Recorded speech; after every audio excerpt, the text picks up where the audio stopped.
there's going to be a lot of people vanishing, a lot of people transporting, there's going to be street magic if you love all that type of magic, there's going to be mind reading if you enjoy the stuff from like Derren Brown, that type of style of magic.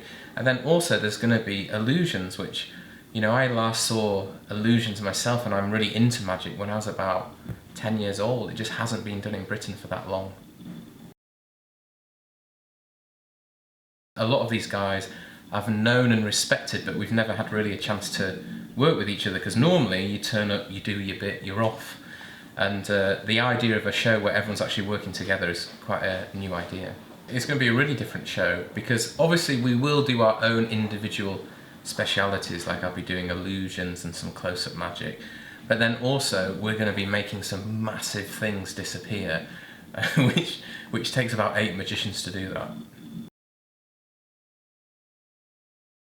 Well, I think I'm looking forward to performing Harry Houdini's water tank escape, because I do perform it in a new way that's never been seen before, and it's just that opportunity to do grand scale illusions that are very rarely seen.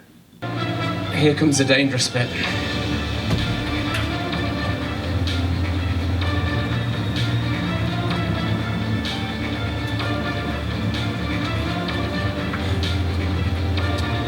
Now, obviously we've seen things like this in films like The Prestige and stuff like that, but the reason why this is rarely performed is it doesn't matter how many times you rehearse or what deception you think may be involved. At the end of the day, I really am trapped in a full tank, about 80 to 90 litres of water.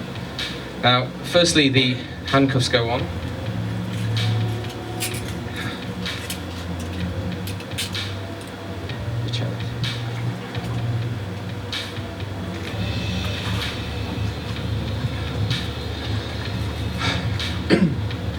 Now, as well as the handcuffs, we also have a neck brace at the bottom of the tank. Attached to that is another padlock. Attached to that is a chain that's effectively pinning my head below the level of the water. Now, when Houdini did this escape, you do it in about 15 minutes, but we're going to try and do it a little bit quicker for you this morning.